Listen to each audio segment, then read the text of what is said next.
Hello जी, नमस्ते। कैसा हैं आप? आज के सेशन में हम बात करेंगे विवाह डायमेंशन के बारे में। 7th हाउस को इन डिटेल समझने की कोशिश करेंगे। आपका मैरिज का भाव किस तरह कार्य कर रहा है, पार्टनर कहाँ से मिल सकता है, कैसा हो सकता है, अच्छा होगा नहीं होगा, मैरिज अच्छी होगी बुरी होगी, यहीं तक हम सीमित नहीं रहेंगे। उसमें ऐसा होगा, उस हाउस में ऐसा होगा, ये कैसे पता लगता है?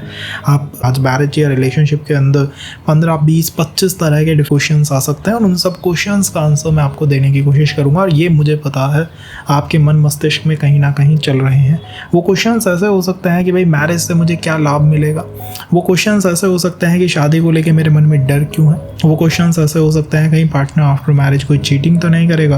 वो क्वेश्चंस ऐसे हो सकते हैं कि पार्टनर का फैमिली स्टेटस आप बता सकते हो क्या उसके फाइनेंशियल स्टेटस के बारे में, उसके वर्क स्टेटस के बारे में, उसके घर परिवार के बारे में कुछ प्रेडिक्शंस की जा सकती हैं। और प्री मैरिज के अंदर कि जीवन साथी कहाँ से मिलेगा, मैरिज के योग हैं, योग नहीं है, डीले है, डिनायल है, किस उम्र पे विवाह हो सकता है, ऐसे सारे क्वेश्चंस का जवाब आपको इस एकमात्र सेशन से मिल पाएगा। आपको करना क्या है, अपने बर्थ चार्ट को ओपन करिएगा और अपने चार्ट के अंदर देखिए कितने सारे डायमेंशंस तो हमने यहाँ पर कवर कर रखे हैं कि हर भाव जो है कुंडली का वो कुछ अलग बातें आपको विवाह के बारे में बताता है। जैसा 12वां भाव आपको ये बताता है कि हाँ भाई, बंधन से मुझे डर लगता है। सप्तम भाव है क्या? सप्तम भाव अंततः बंधन है। सप्तमेश का अगर 12वें भाव से संबंध हो जाता है तो जनरली मदर फादर अपने बच्चे के चार्ट को लेके घूमते हैं और वो कहते हैं कि भाई इसकी मैरिज कब होगी। और एक्चुअल में क्या है कि प्रपोजल्स आ रहे हैं, आपको लोग देखने आ रहे हैं, आपके कनेक्शंस बन रहे हैं। लेकिन 12th हाउस एक ऐसा भाव है जो कि कमिटमेंट नहीं करना चाहता, वो संबंधों से दूर होना चाहता है, भागना चाहता है। चार्ट में जो ये पर्टिकुलर भाव है ये है आपका सप्तम भाव। यही सप्तम भाव केवल आपके पार्टनर के बारे में नहीं बताता, सप्तम भाव आपके मिरर सेल्फ के बारे में बताता है। ये बताता है उस पर्सन के बारे में जिसे आप चाहते भी हैं, जिसकी एक एक्सपेक्टेशन है कि हाँ हम ये चाहते हैं, मुझे ये चाहिए मेरे जीवन के अंदर। और यही सप्तम भाव कई बार आपको आपकी पर्सनालिटी की अदर साइड के बारे में भी बताता है। होता क्या है, कई बार डीले में या फिर डिनायल में जो मैरिजेस में बहुत समय लग रहा है, वहाँ पर पर्सन अपने अंदर ही दूसरी पर्सनालिटी को भी डेवलप कर लेता है। कैसे कर लेता है? जैसे कि मान लीजिए वृषभ लगन की कुंडली है, 2 नंबर है लगन में, तो सप्तम भाव में 8 नंबर होगा। इसका अर्थ है कि इसके पार्टनर के अंदर या जो ये चाहता है वो कहीं ना कहीं अष्टम भाव की ऊर्जा है, 8th नंबर की ऊर्जा। अब 8 नंबर से आप सबको पता है क्या आता है। 8 नंबर से अकल्ट भी आता है, इंट्रोवर्ट होना भी आता है, सीक्रेटिव होना भी आता है। वृषभ लगन के व्यक्ति जैसे जैसे उनकी एज 25, 27, 28 होती है और मैरिज में डीले होने लगता है, वो वृषभ से स्कॉर्पियो बन जाता है। उनके अंदर वो इंट्रोवर्ट होना, वो मिस्टिकल होना, वो कल्ट के प्रति अट्रैक्शन होना आ जाता है। आपकी लगन में जो नंबर की, मान लीजिए कोई मिथुन लगन का व्यक्ति है, मिथुन लगन के लिए सप्तम भाव में कौन सी राशि आएगी? दैट विल बी धनु। तो मिथुन लगन का व्यक्ति धनु जैसा जब व्यवहार करना शुरू कर दे, as a teacher, as a guide, as a philosopher, लोगों को फ्री में एडवाइस बांटना जब शुरू कर दे, तो ये एक इंडिकेशन है कि कहीं ना कहीं इस व्यक्ति को संबंध में या विवाह में डीले या डिनायल ऐसी किसी समस्या का सामना करना पड़ रहा है। मान लीजिए कर्क लगन का व्यक्ति है, कैंसर इन द लग्न, 7th हाउस में कैप्रिकॉर्न राशि आएगी।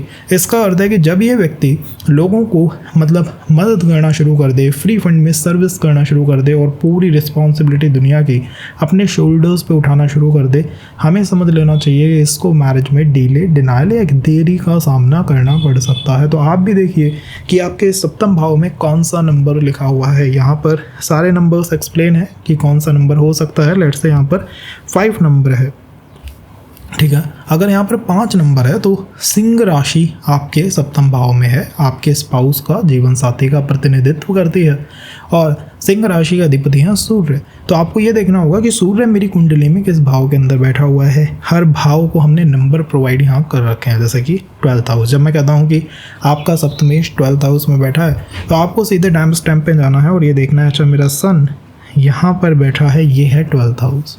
मान लीजिए आपके 7th हाउस के अंदर राशि आ रही है कैंसर, 9 नंबर है, तो 9 नंबर के लॉर्ड हैं जुपिटर।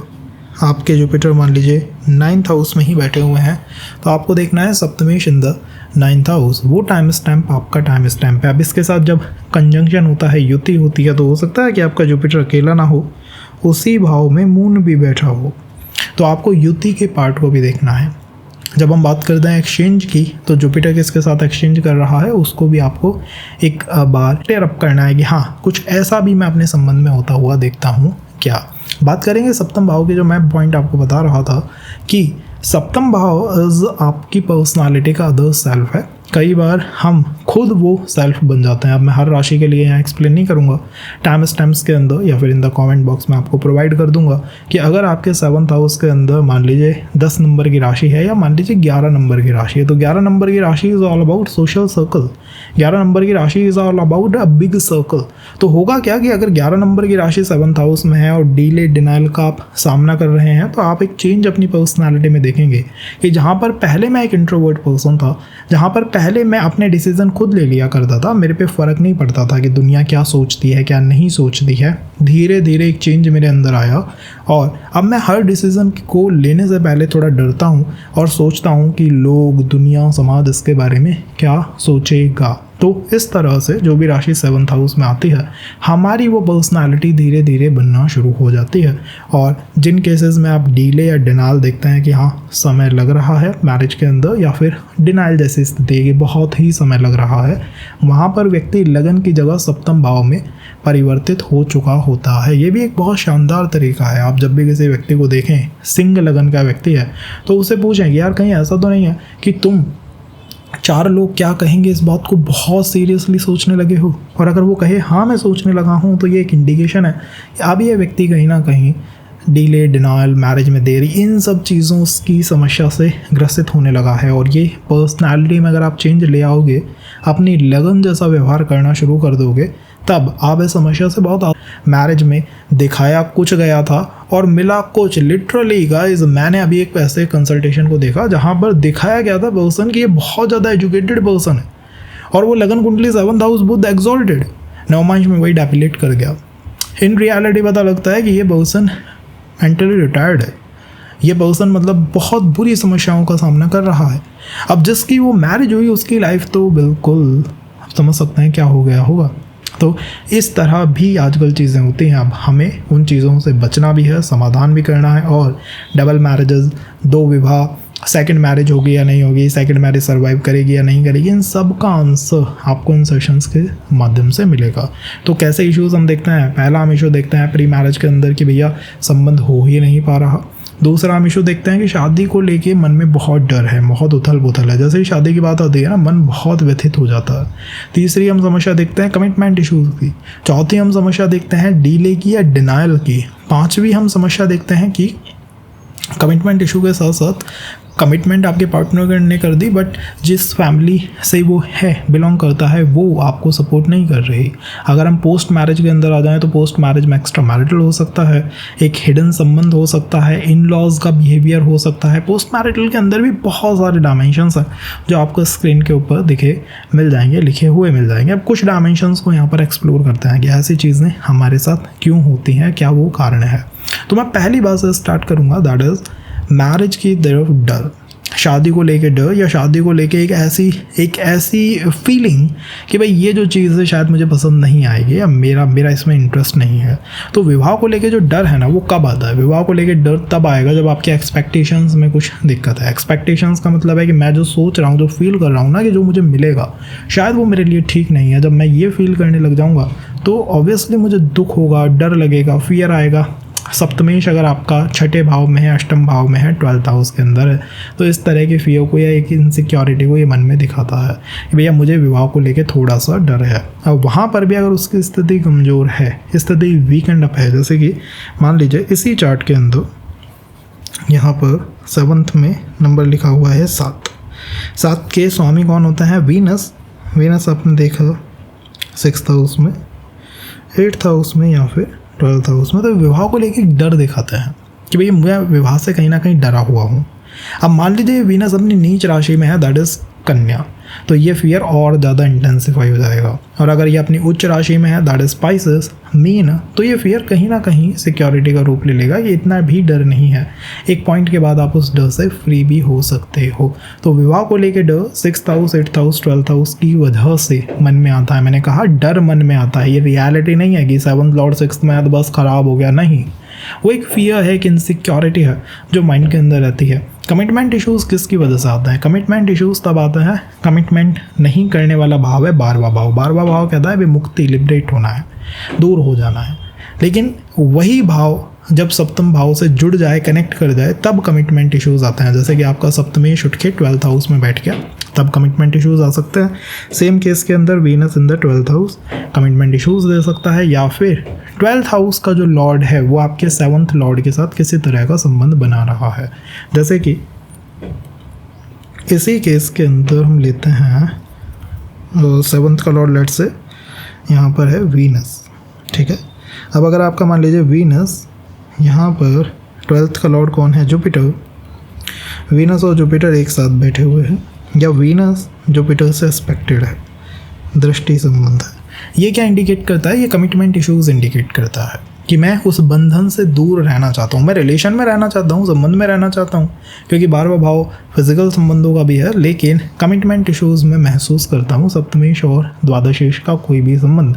कमिटमेंट इश्यूज या कमिटमेंट का फियर मन के अंदर लेके आता है, और ये कैसा भी हो सकता है। जैसे कि आपका वीनस मान लीजिए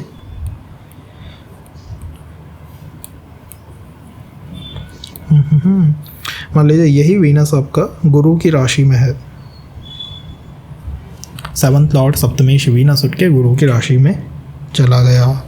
अब मैं ये भी तो देखता हूँ कि गुरु की दूसरी राशि यहाँ पर है, क्योंकि ये यहाँ पर है, ये कमिटमेंट इशू देगा। गुरु के अंदर यहाँ पर एक इंटेंसिटी है कमिटमेंट इशू क्रिएट करने की। तो जो भी व्यक्ति कमिटमेंट इशू फेस कर रहा है उसको अपने 12th हाउस के लॉर्ड को लिख लेना चाहिए। जैसे इस केस में जुपिटर, किसी और केस में वो शनि हो सकते हैं। अब आप ये देखिए कि शनि कहीं आपके सप्तम भाव सप्तमेश या पंचमेश के साथ कोई संबंध तो नहीं बना रहे, कहीं उन्हें देख तो नहीं रहे, एस्पेक्ट तो नहीं कर रहे, इन्फ्लुएंस तो नहीं कर रहे, और जितना उनका इन्फ्लुएंस होगा उतना ही कमिटमेंट में वो देरी, डिनायल की तरफ चार्ट को लेके जाएगा। कई बार ये रिलेशनशिप्स में भी होता है कि आप जिस पर्सन के साथ रिलेशन में हो उसके 12वें भाव का स्वामी आपके 7th हाउस के साथ इस तरह रिलेट कर रहा है कि कमिटमेंट इश्यूज बहुत ज़्यादा आपको फेस करने को मिल रहे हैं, दिखने को मिल रहे हैं। तीसरा और क्या हो सकता है, कमिटमेंट इश्यूज़ के साथ साथ कई बार ये होता है कि कमिटमेंट इशू भी नहीं है, मैरिज को लेके डर भी नहीं है, लेकिन लिटरली मैरिज में डीले बहुत हो रहा है। तो डीले कौन कराता है, डीले आपको कराते हैं शनि, शनि इज कारक ऑफ डीले, एंड कोई भी रेट्रो प्लैनेट, कोई अगर रेट्रो प्लैनेट है वो भी डीले कारक है। वो भी क्या करता है, धीमापन क्रिएट कर देता है कि भैया यहाँ जो चीज़ें होंगी वो थोड़ी सी धीमी धीमी होंगी, ठीक है। अब हमें ये देखना है कि शनि का या फिर किसी वक्री प्लैनेट का आपके सप्तम भाव से कोई संबंध तो नहीं बन रहा। संबंध बनने का मतलब है दृष्टि संबंध तो नहीं है, संबंध बनने का मतलब है युति संबंध तो नहीं है, संबंध बनने का मतलब है कि कहीं आपका सप्तमेश उन्हीं की राशि में तो नहीं बैठा। तो मान लीजिए आपका सप्तमेश इस कुंडली के अंदर है शुक्र, किसी और कुंडली में मंगल हो सकता है। जैसे यहाँ पर अगर 1 नंबर लिखा है तो वो होगा मंगल। अब मैं ये देखता हूँ कि मंगल जो है वो शनि के साथ ही तो बैठा हुआ है, या मंगल शनि की राशि कैप्रिकॉर्न में है या कुंभ में। कैप्रिकॉर्न में एग्जॉल्ट हो जाएगा तो थोड़ी समस्या कम है, बट कुंभ के अंदर वो समस्या को दिखाएगा। एंड थर्ड, कोई वक्री प्लैनेट जैसे कि कोई जुपिटर रेट्रोग्रेड उसके साथ बैठा हुआ है, वीनस रेट्रोग्रेड उसके साथ बैठा हुआ है, तब भी विवाह में डीले ये इंडिकेट कर सकता है। क्योंकि वक्री प्लैनेट और शनि ये क्या करते हैं, ये आपके कर्मों को एग्जॉस्ट कराते हैं। तो वहाँ क्या होगा, रिलेशंस तो बनेंगे लेकिन उनका आगे जाना बहुत समय लेगा। ऐसे केसेस में व्यक्ति को बहुत पेशेंस रखना पड़ता है। शनि वही है, शनि के कर्म आपको धीरज रखना सिखाते हैं कि थोड़ा सा धीरज रखिए, थोड़ा सा वेट कीजिए, वेट करने से चीज़ें बहुत बेहतर होके निकलेंगी, बहुत निखर के बाहर आ पाएंगी। वो सैटर्न प्लैनेट इंडिकेट करते हैं। तो अगर शनि आपके सप्तम भाव को देख रहा है, सप्तमेश को देख रहा है, शनि कैसे देखता है, जहाँ पर भी बैठता है वहाँ से 3रे, 7वें, 10वें भाव को देखता है। तो शनि अगर आपके मान लीजिए लगन के अंदर है, पंचम भाव के अंदर है या दशम भाव के अंदर है, तो वो इंडिकेट कर सकता है कि डीले यहाँ पर रहेगा। या फिर शनि आपके सप्तमेश के साथ बैठा हुआ है, विराजमान है, तब भी वो इंडिकेट करेगा कि यहाँ पर व्यक्ति को डीले का सामना करना पड़ेगा। And same goes for the retrograde planet. अगर आपका वक्री प्लैनेट सप्तम भाव में है, या फिर वो सप्तम भाव को देख रहा है, या फिर वो सप्तमेश को देख रहा है, तब भी वो डीले को इंडिकेट कर सकता है, क्योंकि यहाँ पर आपकी मैरिज कार्मिक मैरिज के रूप में दिखाई देती है। चौथा केस होता है डिनायल का, कि भाई बहुत ही समय लग रहा है, या फिर इसी में कि हम किसी रिलेशनशिप में जाते हैं, रिलेशनशिप का पार्ट बनते हैं, पंचम भाव से रिलेशनशिप आती है, उसका एक नया सेशन आपको बहुत जल्दी मिलेगा अगर आपको पसंद आता है ये सेशन। तो हम किसी रिलेशनशिप में जाते हैं, कनेक्ट हमारा बनता है, बट वो रिलेशनशिप मैरिज में नहीं जा पाता। डिनाइल ऐसे भी हो सकता है कि भाई संबंध बन ही नहीं रहा, क्यों नहीं बनता वो मैंने पहले ही एक्सप्लेन करा है। और ऐसे भी हो सकता है कि जिसके साथ हम हैं या जो हमें पसंद है उसके साथ हमारा संबंध नहीं व्यवस्थित हो रहा। कैसे देखना है इसको? देखना बहुत आसान है, एक बहुत आसान तरीका इसके लिए आपको बताता हूँ। देखिए यहाँ पर डिनाइल के लिए ये दो भाव बहुत इंपॉर्टेंट है। अगर आपके कोई भी मैलेफिक प्लैनेट इन दो भाव में है, जैसे कि यहाँ पर सूर्य और शनि, या फिर यहाँ पर शनि और केतु, कोई भी मैलेफिक प्लैनेट आप देखते हैं छठे भाव और आठवें भाव में अगर मैलेफिक प्लैनेट है, या वहाँ पर लेट से कोई प्लैनेट बैठा हुआ है, या छठे भाव में शनि बैठा हुआ है, कोई वक्री प्लैनेट बैठा हुआ है, तो ये इंडिकेट करेगा एक तरह से डीले को, कि आपको डीले का और वो भी एक्सटेंडेड टू डिनाइल सामना करना पड़ सकता है। दिक्कत बस इतनी सी रहती है कि रिलेशन तो बनता है, संबंध तो बनता है, बट पार्टनर कमिटमेंट से या तो डर जाता है, दूर भाग जाता है, या फिर ये होता है कि भाई वो कन्वर्ट नहीं हो पाया, संबंध आगे बढ़ नहीं पाया। ये समस्या हमें यहाँ पर देखने को मिलती है, दिखाई देती है। ये चौथा या पांचवा आई थिंक सो पॉइंट हुआ। अब सिक्स्थ पॉइंट क्या होता है? मैरिज, मतलब प्री मैरिज के अंदर कि आपको जीवन साथी ही नहीं मिल रहा। जीवन साथी मिलता कहाँ से है?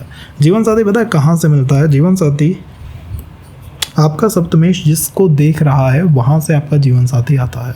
लेट से आपका सप्तमेश यहाँ पर है मंगल, मैं इसको नाम देता हूँ मंगल, ठीक है।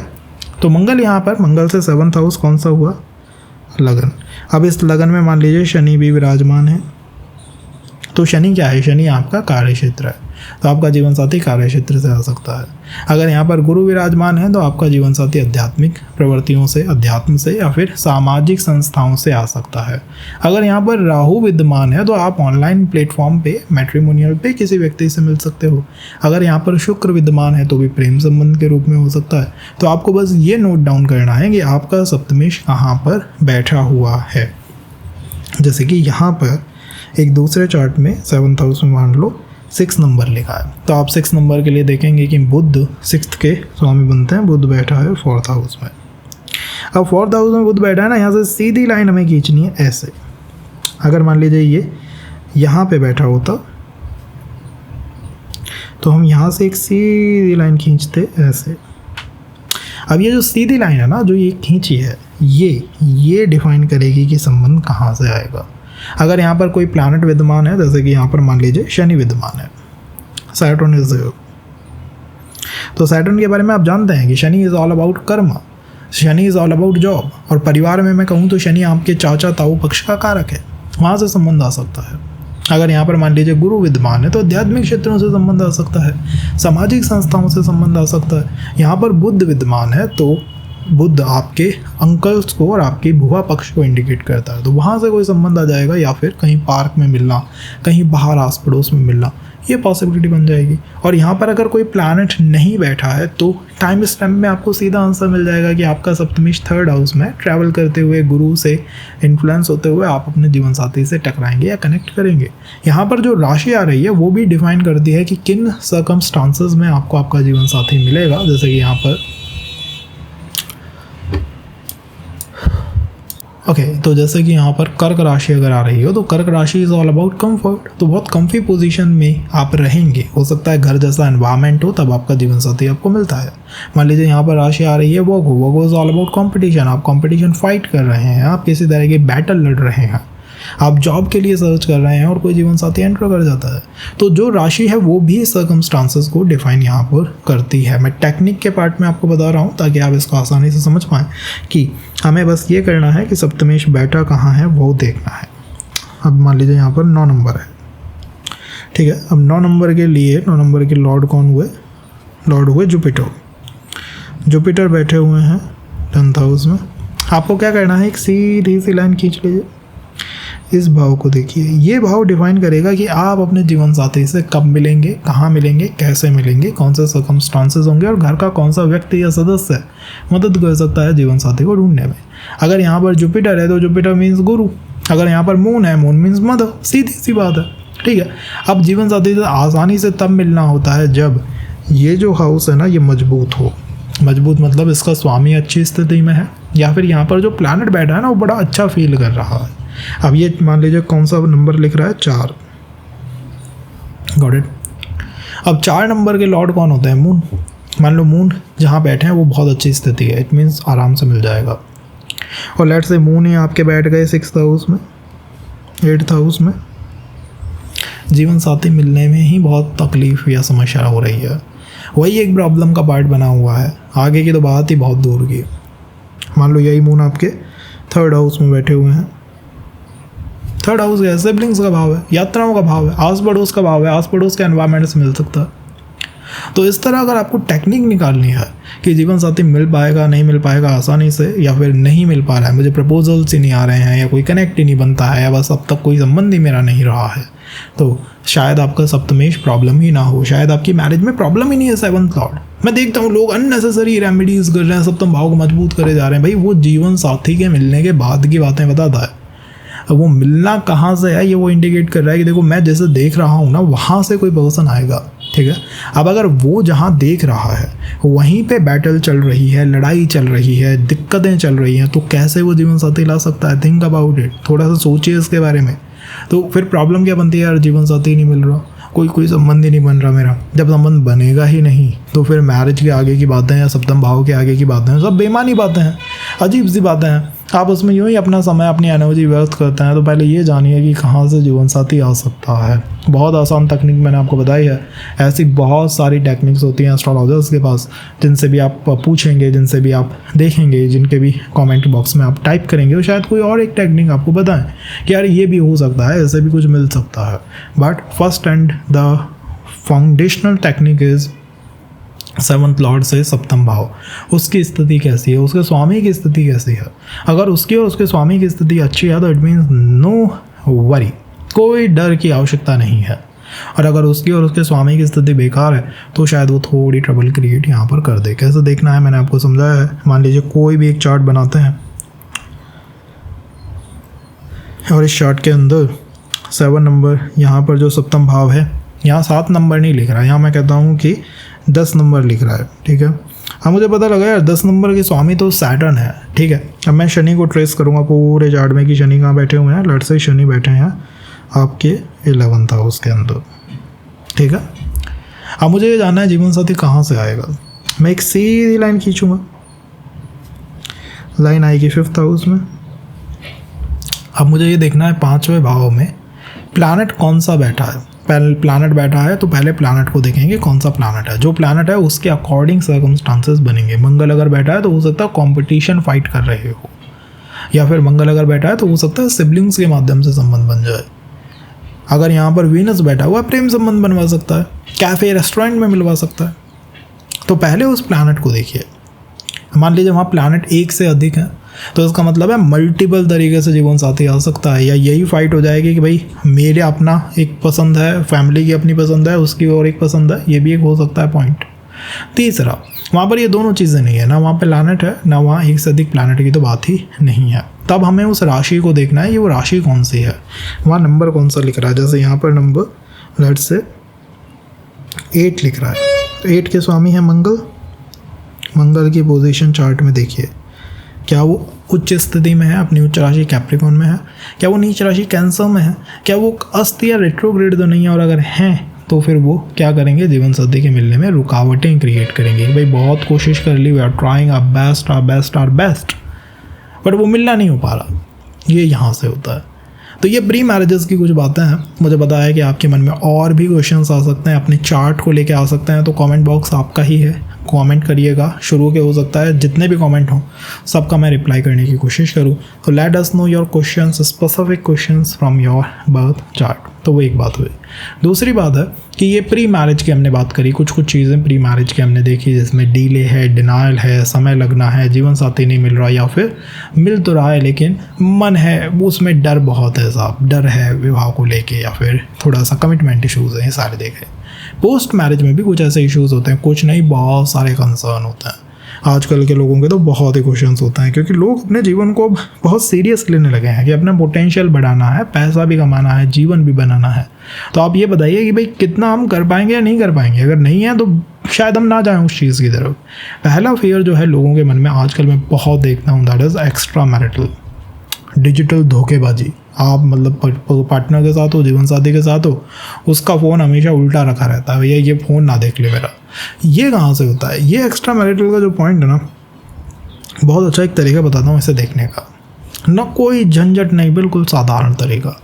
आपका जो ये भाव है ना नवा, ये भाव है एक्स्ट्रा मैरिटल का। आई थिंक हमने ये लिखा भी होगा, नवा भाव, शादी के बाहर संबंध, दूरी वाला रिश्ता। शादी के बाहर संबंध मतलब एक्स्ट्रा मैरिटल का एक फियर, 9th हाउस। अब अगर ये 9th हाउस एफ्लिक्टेड है या 9th लॉर्ड एफ्लिक्टेड है, तो कहीं ना कहीं आपके ऊपर मैरिज का कोई ना कोई कर्मा है। वो पास्ट लाइफ में हो सकता है एक्स्ट्रा मैरिटल रहा हो, या इस जीवन में वो एक फियर रूप में, इनसिक्योरिटी रूप में रहेगा। एफ्लिक्टेड मतलब क्या है? देखो, पहली बात ये है कि हमें पता लग गया कि 9th हाउस एक्स्ट्रा मैरिटल बनता है। दूसरी बात है, आप अपने चार्ट में देखिए कि 9th का स्वामी कहाँ पर विराजमान है।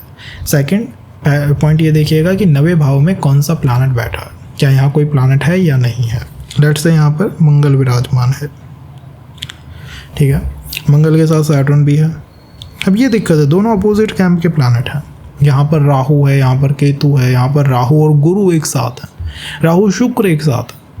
तो अपोजिट प्लैनेट बैठ रहे हैं ना, मतलब बिल्कुल अपोज है उनके अंदर, एक दूरी है, तनाव है, डिस्टेंस है, दिक्कत रहेगी। तो ये एक पॉइंट हुआ। दूसरा, यहाँ का जो स्वामी है उसकी स्थिति भी देखते हैं। देखिए, प्लैनेट जब नीच का होता है ना, तब जाके वो एक फियर ऑफ इस तरह के इशूज़ को देता है। अब हमें क्या देखना है?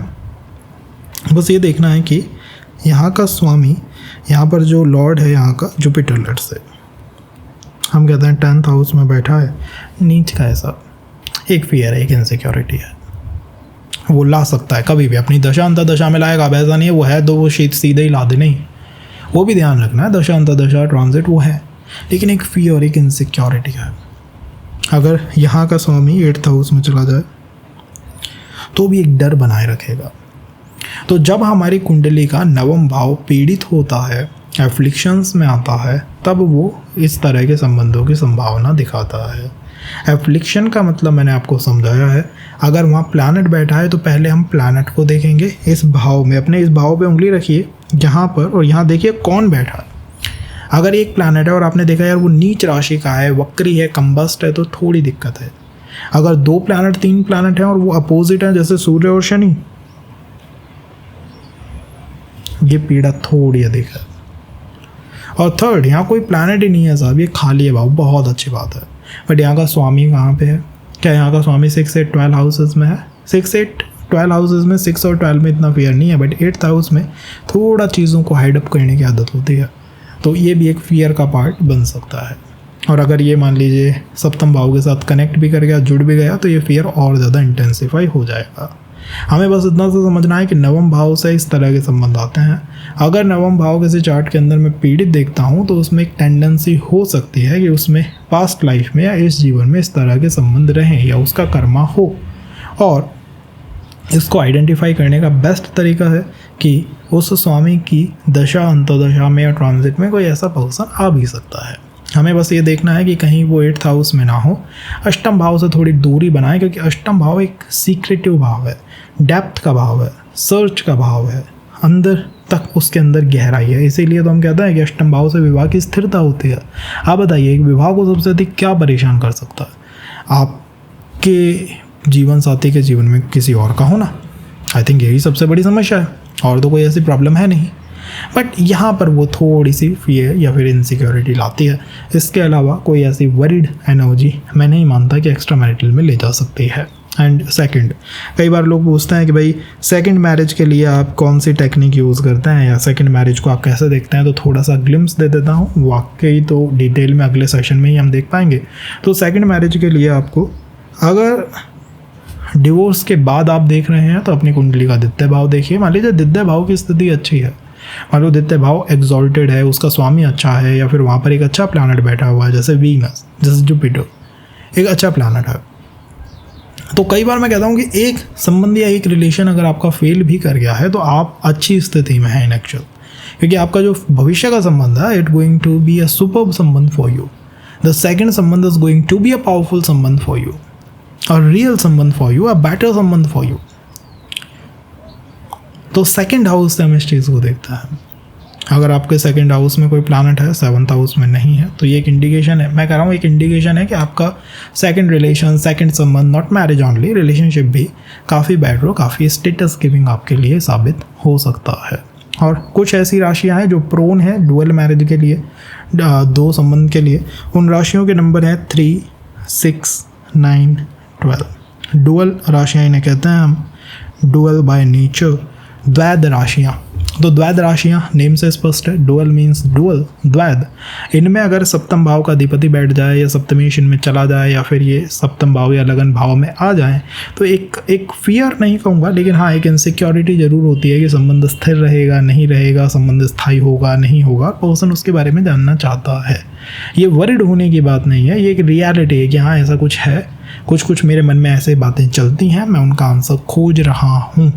लगन में या सप्तम भाव में इनका होना कमाल की बात है। जब लगन में 3 होगा तो सप्तम में 9 होगा, जब लगन में 6 होगा तो सेवंथ में 12 होगा। तो डुअल इनकी अप्रोच होती है। तो ये भी एक तरीका है जैसे कि हम दो संबंध को या डुअल संबंधों को देखते हैं। इनका होना इटसेल्फ नॉट कि मेरी लगन 3 नंबर है, मेरी तो 2 मैरिज होंगी, या 6 नंबर है 2, नहीं, ऐसा नहीं है। बट हाँ अगर उसमें और भी पॉइंट लग जाए, जैसे सेकंड हाउस में मैंने भी कहा कि सेकंड हाउस में कोई प्लैनेट हो और वो भी कोई प्लैनेट जैसे सूर्य या केतु हो लगन में या नवमांश के अंदर, तो ये एक फियर दिखाता है। मैं चाहता हूँ कि आप उसके आफ्टरवर्ड परेशान ना हो, उसे पहले ही समझ लें कि हाँ ये चीज़ें हैं, इन चीज़ों को मुझे ध्यान रखना है एंड उससे मेरी लाइफ बेटर होगी। तो अभी मैंने कुछ ग्लैंस में ऊपर से चीज़ों को कवर करने की कोशिश करी है। अगर आपको पसंद आता है तो हमें बताइएगा, शायद मैं अगले सेशन में और डिटेल में, डेप्थ में, विद केस स्टडीज़ आपको समझाऊं कि कैसे हम मैरिज को अलग अलग डायमेंशन से अनफोल्ड करते हैं कि भाई ये हो सकता है, वो हो सकता है, वो हो सकता है, प्री मैरिज इशू है, वो इशू है, वो इशू है, या फिर इसको कैसे फिक्स करें, उस चीज़ को कैसे ठीक करें, क्योंकि आप कुछ अलग व्यक्ति हैं और कुछ अलग जानना चाहते हैं। आप वो सामान्य पर्सन नहीं है बस हाँ मैरिज हो जाए, नहीं, वी आर जस्ट डिफरेंट। तो जब हम डिफरेंट हैं तो हम उसी तरह से चलेंगे। Let us know in the comment कि आपको ऐसा कोई सेशन चाहिए क्या या नहीं। This is for this session and अब स्टार्ट करते हैं 12 हाउसेज में 7th लॉर्ड की व्यवस्था क्या क्या वो इंडिकेट कर सकता है। सप्तमेश अगर फर्स्ट हाउस में हो, प्रथम भाव आपका सबसे करीबी भाव है। ये वो भाव है जिससे आप जीवन को डिफाइन करते हैं। मेरे फादर, मेरी मदर, मेरे सिस्टर, मेरे सिबलिंग्स, मेरी जॉब, मेरा मैरिज, रिलेशन, सब कुछ जो ये मेरा तत्व है ये प्रथम भाव से ही आता है। प्रथम भाव में ही सप्तमेश का होना इंडिकेट करेगा कि आप अपनी मैरिज को बहुत सीरियस तरीके से लेते हैं और अपने जीवन साथी को ढूंढने से लेकर विवाह में आगे क्या होगा तक सब कुछ जानना चाहते हैं, क्योंकि यहाँ पर प्रथम भाव मतलब लगन और सप्तम भाव एक दूसरे के अंदर गुथे हुए हैं। कई बार ये कार्मिक रूप से भी डिफाइन हो सकता है कि आप पिछले जीवन से, पास्ट लाइफ से ही अपने पर्सन को या जीवन साथी को जानते हैं। मैं ऐसे केसेस देखता हूँ जिसमें सप्तम भाव का स्वामी लगन में है, जैसे कि सैटर्न, शनि हो गया।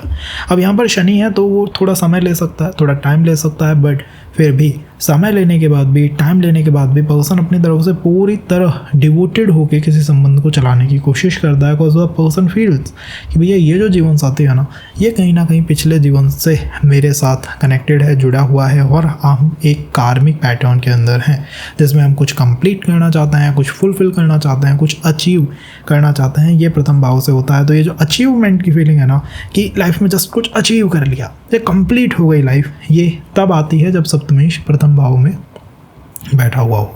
सोच के देखिएगा, लोग पैसा कमा लेते हैं, संबंध बना लेते हैं, कार गाड़ी जो हो कर लेते हैं प्राप्त, लेकिन फिर भी ये फीलिंग ऑफ कंप्लीशन कि मैंने अपनी लाइफ के गोल को, एक ऑब्जेक्टिव को एक अचीवमेंट में कन्वर्ट कर दिया है, नहीं आ पाता। यहाँ पर वो आसानी से आ सकता है अगर आप किसी संबंध को चला लें, अपने जीवन साथी को ढूंढ लें, अगर आप वो फील करें कि हाँ इतनी स्ट्रगल के बाद भी मैंने अपने जीवन साथी को तलाश भी कर लिया, संबंध को मैं चला भी रहा हूँ या रही हूँ, एंड हम इसको बेटर स्थिति पे भी लेके जाना चाहते हैं, ये सब यहाँ पर आता है। तो एक कंप्लीशन की फीलिंग कि लाइफ कंप्लीट हो गई है। पर्सनैलिटी में बिग ट्रांसफॉर्मेशंस आपको आते हुए दिखाई देंगे जैसे ही आपसे जीवन साथी मिलेगा। और लगन और केंद्र दोनों जो हैं वो विष्णु स्थान है। लगन और सप्तम भाव दोनों केंद्र के पार्ट हैं और विष्णु स्थान में आते हैं। जैसे ही सप्तम भाव सप्तमेश लगन में है, मान लीजिए लग्नेश 7th हाउस में, वो दोनों सेम सी बातें हैं, लेकिन ये इंडिकेट करता है विष्णु शक्ति के बढ़ जाने को। तो मैं जब भी देखता हूँ सप्तमेश लगन के अंदर बैठा हुआ है या फिर सप्तमेश किसी केंद्र का पार्ट बना हुआ है और मैरिज में कोई भी तकलीफ आ रही है, तो मेरा सीधा सजेशन होता है कि भैया भगवान विष्णु के प्रति डिवोटेड हो जाइए। हो सकता है एक डिवोशन आपके पैटर्न को, आपकी कार्मिक रिलेशनशिप के पूरी रिदम को परिवर्तित करके रख दे, ये पॉसिबल है। जैसे मैंने कहा कि आप यहाँ पर सारे डिसीजन मेकिंग में स्वयं अपनी तरफ से इंटरेस्ट लेंगे तो आपकी तरफ से वो इंटरेस्ट लेना होगा।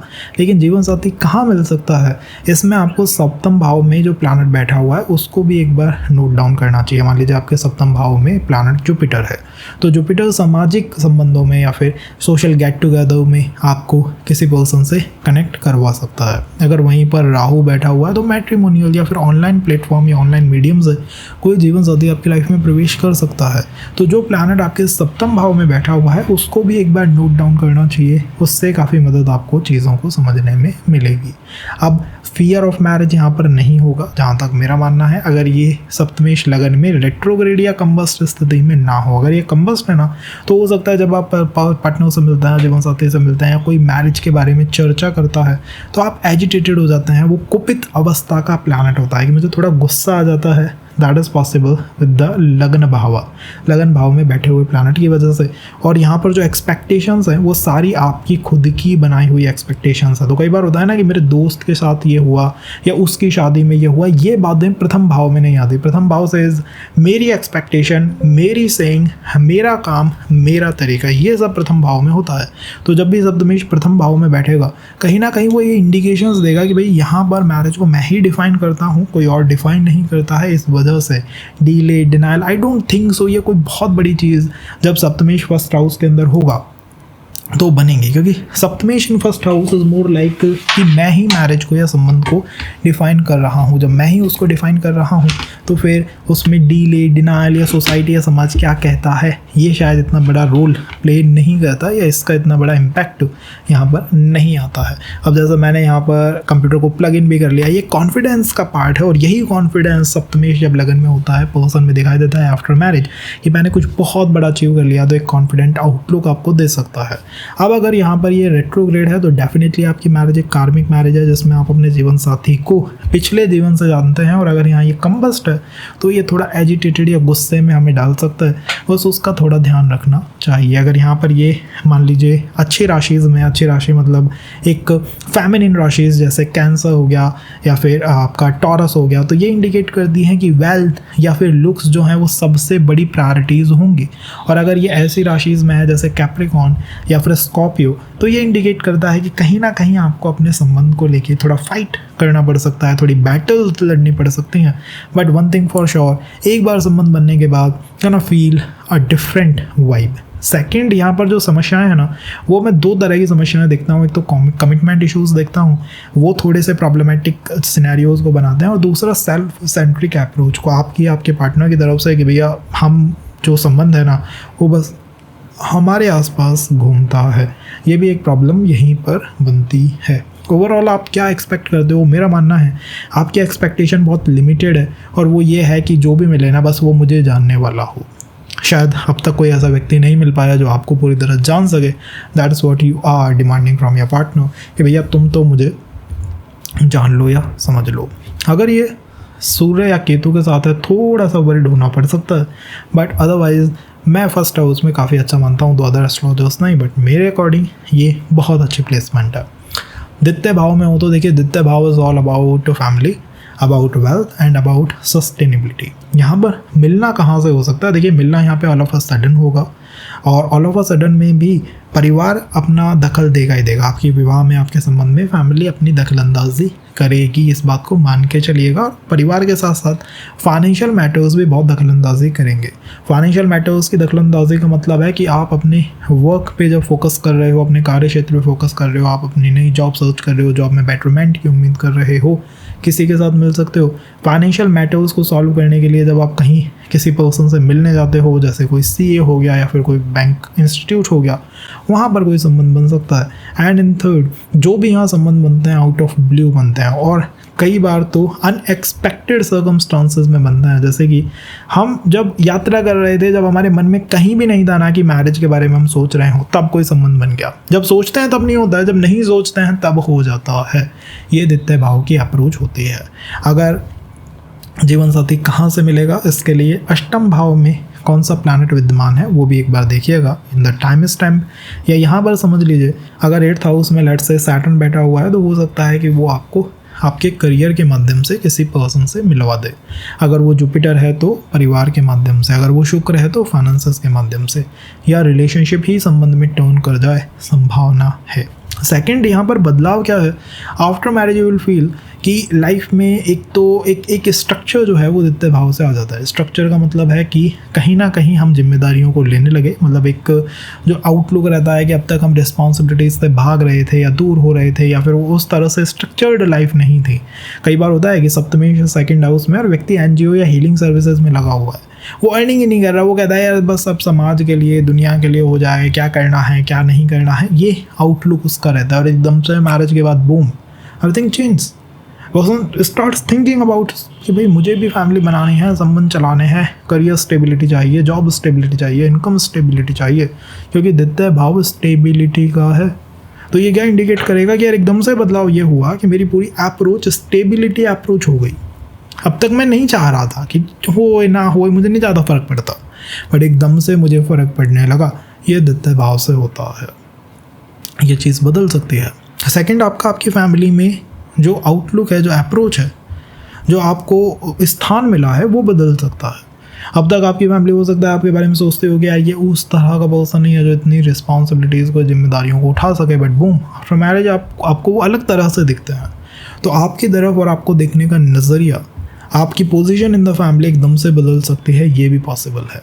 एंड इन थर्ड, फाइनेंस से तो फर्क पड़ेगा ही पड़ेगा। इधर the partner brings a lot of wealth, और वो आपकी तरफ से वो वेल्थ जो है उधर जाती है। क्योंकि कई बार क्या होता है सप्तमी सेकंड हाउस में, या तो पर्सन फैमिली में इंडिविजुअल चाइल्ड होता है कि मैं अकेला बच्चा हूँ, या फिर आप जिसके साथ संबंध बना रहे हो ना वो इंडिविजुअल चाइल्ड है या डोमिनेंट चाइल्ड है, मतलब उसके पास फैमिली की अच्छी खासी प्रॉपर्टीज़ है। क्योंकि सेकंड हाउस आपकी कमाई हुई के साथ साथ एंसेस्ट्रल को भी दिखाता है जो पहले से बनी हुई है, तो उस पर दखलंदाजी मैरिज की या फिर विवाह की रहेगी।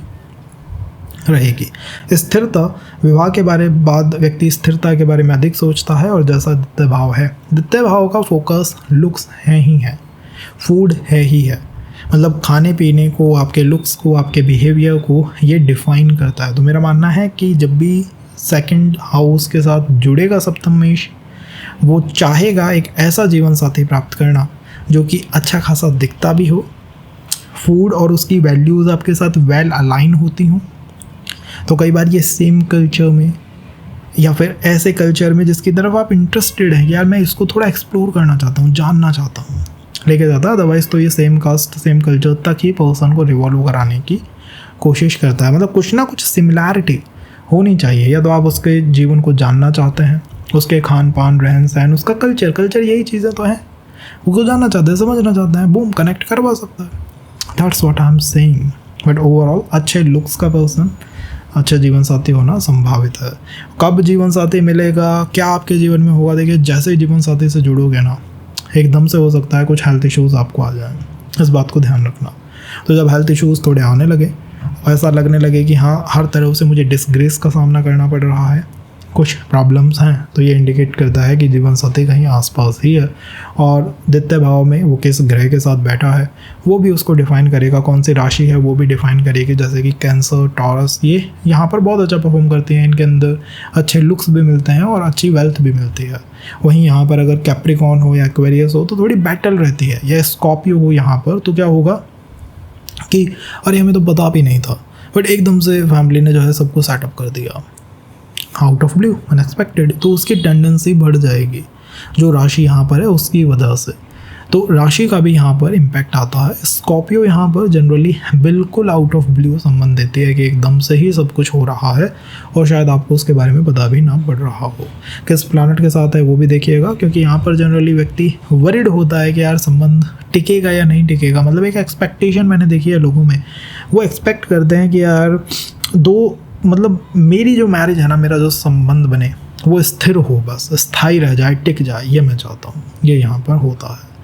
प्रॉब्लम्स के अंदर फाइनेंशियल इश्यूज़, ससुराल कैसे मिलेगी, मतलब इन लॉज कैसे होंगे, इनको लेके थोड़ा पर्सन सोचता है, बट इन जनरल मेरा मानना है द्वितीय भाव में सप्तमेश परफॉर्म्स वेरी वेल। अगर तृतीय भाव की बात हो तो third house is all about मौज मस्ती, तृतीय भाव प्रथम काम भाव है, मौज मस्ती का भाव है। सप्तमेश तृतीय भाव में है, इट मीन्स कि एक मौज मस्ती वाला पर्सन, और मौज मस्ती के साथ साथ एक ऐसा पर्सन जिसके साथ आप भी एक मौज मस्ती वाले आउटलुक को एंजॉय कर पाओ। मतलब जहाँ पर एंजॉयमेंट हो, वर्क का प्रेशर ना हो, वो तृतीय भाव है। वहीं आपका जीवन साथी बैठा हुआ है तो उसके स्वभाव में ये मौज मस्ती दिखेगी ही दिखेगी।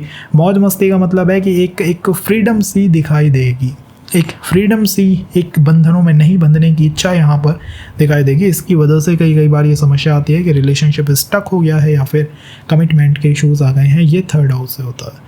ये थर्ड हाउस की सबसे बड़ी डिफाइनिंग प्रॉब्लम है सप्तमेश जब भी इसमें आता है कि भैया ये दो प्रॉब्लमों का मैं सामना कर रहा हूँ, इनमें घिरा हुआ हूँ। मेरा मानना है कि यहाँ पर जीवन साथी की अच्छी बात यह है कि वो आपको एक फ्रीडम का एनवायरनमेंट प्रोवाइड करेगा। काम करना है काम करो, घर में रहना है घर में रहो, बाहर जाना है बाहर जाओ, यात्रा करनी है यात्रा करो। एक फ्रीडम उसके आसपास रिवॉल्व करती है। तो ना खुद परेशान हो रहा है ना आपको कर रहा है। जियो और जीने दो, इस विचारधारा पे काम करने वाला इंसान है। सीधी बात। कहाँ मिल सकता है? मेरा मानना है यात्रा में मिल सकता है, सेम सिटी में मिल सकता है, सोशल मीडिया के थ्रू मिल सकता है, पॉसिबल है। अगर आप कोई विदेश यात्रा कर चुके हैं तो इसकी पॉसिबिलिटी और बढ़ जाती है। आपने कोई गुरु बना रखा है तो अर्ली मैरिज हो सकती है। गुरु का तिरस्कार करते हो, गुरु को परेशान करते हो, गुरु को डिस्टर्ब करते हो, गुरु को भला बुरा कहते हो, मैं कहूँ मत कहो, क्योंकि फिर वो डीले की तरफ चार्ट को धकेल देगा। आपने कोई गुरु बना रखा है तो उनसे गुरु मंत्र लीजिए, उसको चैंट कीजिए, जीवन साथी बहुत जल्दी आपको मिल पाएगा। नवम भाव में कौन सा प्लैनेट है उसको भी एक बार देख लीजिए। जैसे नवम भाव में लट से आपका शनि बैठा हुआ है। आपने कोई प्रोफेशनल ट्रैवल करी, आप कहीं बाहर गए कंपनी के वर्क की वजह से, काम की वजह से, आपके चाचा या ताऊ के लिए आप बाहर गए, कुछ आपने उनकी मदद करी एंड बूम, कोई पर्सन आपके जीवन में प्रवेश कर गया। पॉसिबिलिटी है पूरी। प्रॉब्लम्स को हमने देखा, मिलने को हमने देखा। बदलाव क्या होगा? बदलाव मेरा मानना है कि एक तो बिजनेस किया जा सकता है जीवन साथी के साथ मिलके, फ्रीलांस किया जा सकता है जीवन साथी के साथ मिलके। एक फ्रीडम आपको महसूस होगी after marriage and you gonna feel कि आपकी फैमिली कहीं ना कहीं एक आई से नॉट ऑर्थोडॉक्स, लेकिन हाँ कहीं ना कहीं एक स्ट्रक्चर में जीवन जी रही थी। सुबह इतने बजे उठना है, शाम को ये करना है, सुबह ये करना है, दिन में ये करना है। बट यहाँ जीवन साथी ऐसा नहीं है। तो वो हो सकता है फ्री फ्लो में जीवन जी रहा हो, और ये सबसे बड़े बदलाव यहाँ बन के निकलेगा कि अब तक जो बंधन थे वो एकदम से फ्री फ्लो में कन्वर्ट हो गए। कौन सी राशि है ये भी डिफाइन करती है। जैसे कि यहाँ पर लेट से कर्क राशि है, ठीक है, 4 नंबर की राशि है, तो 4 नंबर की राशि इज़ ऑल अबाउट लुक्स और ऑल अबाउट फ्रीडम। तो 4 नंबर की राशि है तो बहुत हैवी कमिटमेंट इश्यूज़ हो सकते हैं। बट अगर 10 नंबर की राशि है तो कमिटमेंट इश्यूज़ बहुत कम होंगे, लिमिटेड होंगे।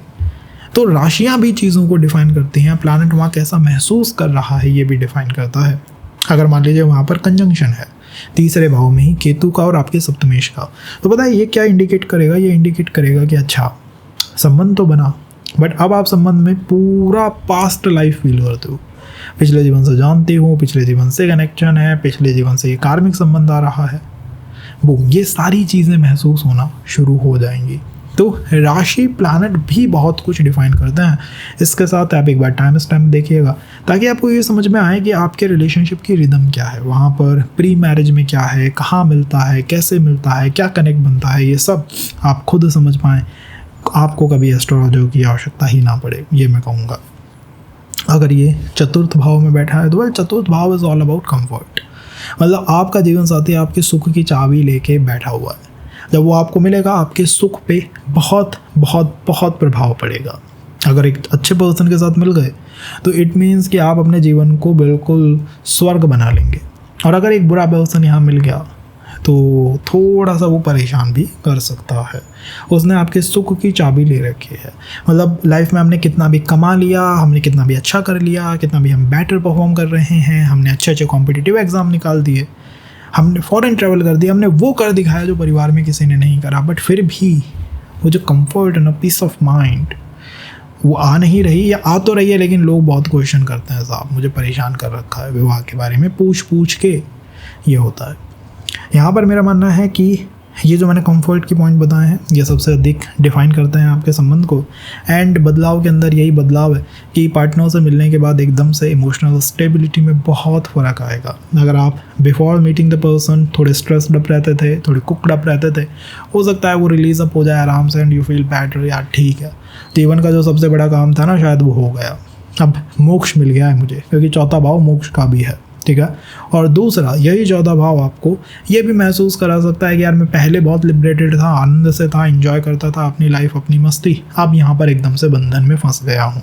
अच्छी बात यह है कि चौथे भाव में ना एक्स्ट्रा मैरिटल का फियर होता है, ना रिलेशन ब्रेक होने का फियर होता है। लेकिन बुरी बात यह है कि अगर आप एक बहुत ओपन माइंडेड पर्सन, मतलब अलग रहना, अकेले घर बनाना, अकेला पार्टनर के जीवन साथी के साथ रहना, मौज मस्ती, चौथे भाव में वो परिवार और स्पेशली मदर्स का प्रभाव रहता है। तो इंडियन फीमेल्स के लिए, जिनको मतलब इंडियन बॉय जो है मामाज बॉय, 4th हाउस में अगर आपका सप्तमेश बैठा है तो वो मदर इन लॉ का प्रभाव बहुत हैवी संबंध के ऊपर दिखाएगा। और आफ्टर मैरिज जिस सबसे बड़ा ट्रांसफॉर्मेशन आपकी जॉब पे, आपकी कंफर्ट पे आएगा ही आएगा। इसलिए मैं कई बार समस्या में देखता हूँ कि फैमिली कॉन्फ्लिक्ट भी चौथे भाव में अगर सप्तमेश हो तो दिखाई दे जाते हैं। Family conflict, not your conflict with your person, the family conflict. कौन सी राशि है, अब आप समझते हैं कि वो बहुत कुछ यहाँ शेप करेगी, कितनी डिग्री पे है वो भी बहुत कुछ शेप करेगा, तो सब कुछ इंपॉर्टेंट है। इसीलिए हम सेशन सीरीज़ में चलाते हैं। तो ये सीरीज़ का फर्स्ट लेक्चर है, अगर आप कनेक्ट करते हैं तो let us know in the comment box. क्योंकि मान लीजिए इसी चौथे भाव में अगर कर्क राशि है तो थिंक अबाउट इट मीन्स कि मदर इन लॉ का प्रभाव आएगा। कंफर्ट पे पूरा कंट्रोल मेरे पार्टनर का है और मेरी एक्सपेक्टेशन भी ऐसी है कि भाई कोई ऐसा पर्सन मिल जाए जो या तो मेरी बहुत अच्छी तरह से टेक केयर कर ले या मैं उसकी बहुत अच्छी तरह से टेक केयर कर लूँ। समझे इस बात को?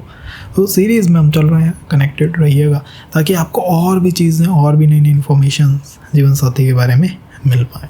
अगर हम बात करें पंचम भाव की, तो पंचम भाव में मेरा मानना है कि सप्तमेश पंचम भाव में या सप्तमेश चौथे भाव में, दोनों में ही लव मैरिज की प्रेडिक्शंस बहुत बहुत बहुत स्ट्रांगली की जा सकती है।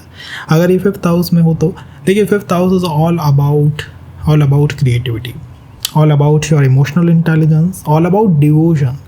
सप्तमेश का पंचम में होना, आप या तो आपके जीवन साथी से चाहते हैं कि भैया पूरी तरह मेरी लिए डिवोटेड हो जाओ, या आपका जीवन साथी आपसे चाहता है कि आप उसके प्रति पूरी तरह डिवोटेड हो जाए। एक पॉइंट ये बन सकता है मैरिज में, कहीं ना कहीं आपके एक्सपेक्टेशंस में हो सकता है, आपके जीवन साथी के एक्सपेक्टेशन में हो सकता है डिवोशन। तुम डिवोटेड हो या नहीं, मेरे अलावा किसी और के बारे में नहीं सोचो। और वो हर चीज़ में होता है। मैंने ऐसे लोग देखे हैं जो वेल एस्ट्रोलॉजर्स हैं, उनका सप्तमेश पंचम भाव में, देर लाइक हमारे अलावा किसी और एस्ट्रोलॉजर को सुनो ही मत। ऐसे गुरुज देखे हैं 7th हाउस लॉर्ड 5th में, गुरु इज लाइक हमारे अलावा किसी गुरु को सुनो ही मत। क्यों? क्योंकि वो एक मेंटालिटी सेट हो जाती है devotion. Ultimate devotion is what we want from you, तुमसे चाहिए। प्रेम संबंध के लिए बहुत अच्छी अलाइनमेंट है। तो अर्ली संबंध या अर्ली रिलेशंस बनवाने में बहुत काबिल अलाइनमेंट है। ये जनरली कहाँ से संबंध बनवा सकता है? जनरली सोशल मीडिया के थ्रू बनवा सकता है, जनरली आपके कॉलेज के थ्रू बनवा सकता है। और जब आप इंट्रोवर्ट हैं नहीं संबंध बनेगा। जब आप किसी बड़े सोशल ग्रुप का पार्ट बन जाते हैं, जैसे कि आप स्कूल में हैं, आप कॉलेजेस के अंदर हैं, यू आर इंट्रोवर्ट, अकेले कहीं बैठ रहे हो, तो not possible. When you become part of a group, उसमें भी सेंटर पे आ जाते हो, then you will feel the strength of your 7th lord. Multiple संबंध दे सकता है सिटिंग इन 5th हाउस, पंचम भाव के ही अंदर। ये इसकी कैपेसिटी है, इसकी पावर है। तो मैंने आपको बताया कहाँ कहाँ ये पर्सन मिल सकता है। अब बात है कि क्या बदलाव आ सकता है। तो बदलाव के अंदर सबसे बड़ा बदलाव यह है, आप अधिक क्रिएटिव आपके रिलेशन के बाद हो पाएंगे। आप अपने रिलेशन के बाद ज़्यादा क्रिएटिव बन पाएंगे। आप मान लीजिए ऑफिस में हैं या फिर अपना कोई फ्रीलांस कोई बिजनेस कर रहे हो, उसको बहुत अच्छी तरह से आफ्टर मैरिज कर पाओगे। आपकी ये एक्सपेक्टेशन भी हो सकती है कि यार मैं इतना क्रिएटिव नहीं हूँ या चीज़ों को इतना हैंडल नहीं कर पाता। आई वॉन्ट समवन जो कि बहुत अच्छी तरह से मेरे काम को भी हैंडल कर ले, मुझे भी हैंडल कर ले, क्रिएटिविटी लाइफ में आए, ताकि हम हार्ड वर्क नहीं एक स्मार्ट वर्क कर पाएँ। ये एक डिमांड होती है सप्तमेश इन द 5th हाउस कि हार्ड वर्क से स्मार्ट वर्क पे शिफ्ट होना है। और ये शायद आप हो सकते हो विद पार्टनर। बट प्रॉब्लम क्या है, यही 5th हाउस मल्टीपल पार्टनर की फियर रखता है, कन्फ्यूज़न का फियर रखता है कि या तो multiple partner is a big issue या confusion is a big issue. दोनों तरह से हो सकता है, from your side, your partner side. I am not saying you are the victim, और यू आर द जो कर रहा है सब ना, वो कोई भी हो सकता है, बट ये एक फेयर यहाँ रहेगा। और एक्सपेक्टेशन मैंने आपको बताई, ultimate devotion is what we looking for. कई बार इसमें क्या होता है, सोशल मीडियाज़ पे पोस्ट करना या फ्रेंड सर्कल के बारे में बहुत बात करना अपने जीवन साथी से या अपने फ्रेंड्स के साथ मैरिज के बारे में बहुत बात करना प्रॉब्लम लाता है, वो बहुत प्रॉब्लम लेके आता है। तो उसका समाधान कीजिएगा, बात करना उनसे कम। एंड सेकंड, राशि कौन सी है पंचम भाव में, वो भी डिफाइन करता है चीज़ों को। मेरा कहना है कि यहाँ स्कॉर्पियो राशि ना हो या यहाँ पर 12 नंबर की राशि ना हो, मतलब मीन ना हो। क्योंकि देखो स्कॉर्पियो और मीन अगर है तो फिर तो अल्टीमेट डिवोशन, फिर तो कोई पॉइंट ही नहीं बचता कि तुमने मेरे अलावा देख भी क्यों लिया किसी को। और स्कॉर्पियो में थोड़ा क्या सीक्रेसी बनती है, एक तो आप डिवोशन चाहते हो, दूसरा थोड़ा सीक्रेसी और बनाता है, सीक्रेटिव और है। तो फिर वो daily allegations, daily confusion, daily disputes, क्यों हम उनका सामना करें? पहले हम जान लेना कि यार ये प्रॉब्लम हो सकती है। This is 7th and 5th। बात आती है छठे भाव की। छठे भाव को बहुत सही किसी ने कहा होगा कि आग का दरिया है और डूब के जाना है, तो ये आग का दरिया छठा भाव ही है। पंचम भाव प्रेम है, सप्तम भाव जो है आपका विवाह है, आपका दरिया है 6th हाउस। डूब के जाने का मतलब है कि हाँ छठे भाव में प्रॉब्लम्स होती हैं, अपनी खुद की प्रॉब्लम से ये परेशान होता है। और छठे भाव में सप्तमेश अगर बैठा हो तो हर व्यक्ति डर जाता है कि यार हाँ मेरे लिए थोड़ा सा ये प्रॉब्लमेटिक साबित हो सकता है। मेरा मानना है ऐसा नहीं है, क्योंकि छठा भाव डिसिप्लिन का भी भाव है और ये एक डिसिप्लिन के साथ साथ ये आपके औरों को सपोर्ट करने का भी भाव है, इससे सेवा भी आती है। तो 6th हाउस सेवा का भी है, डिसिप्लिन का भी है। जनरली तो ये परेशानी प्री मैरिज में ही मैंने देखी है। सप्तमेश छठे भाव में है तो एक्सपेक्टेशन में ही डर होता है, व्यक्ति पहले ही एस्ट्रोलॉजर्स को सुन सुन के डरा हुआ होता है, डीले होगा, डिवोर्स होगा, फाइट हो जाएगी, डिस्प्यूट हो जाएगा, तो वो एक डर पहले ही एग्जिस्ट करता है। मेरा यहाँ कहना होगा कि ये डर ही समस्या है। वो ऐड है ना कि डर के आगे जीत है, वो छठे भाव पे लगाना चाहिए। तो जिसने इस डर पे काबू पा लिया वो जीत जाएगा, और जो डर गया सो मर गया, ये यहाँ पर होता है। तो आप अपने विवाह को लेके जितना डरा रहेंगे, लोगों पे शक करेंगे, जितनी वो डरावनी यादें आपके मन में होंगी, आप कुछ कर सकता है कोई, ये उतनी ही प्रॉब्लम है। और जो डर ही नहीं रहा है उसके लिए चीज़ें बहुत आसान है यहाँ पर।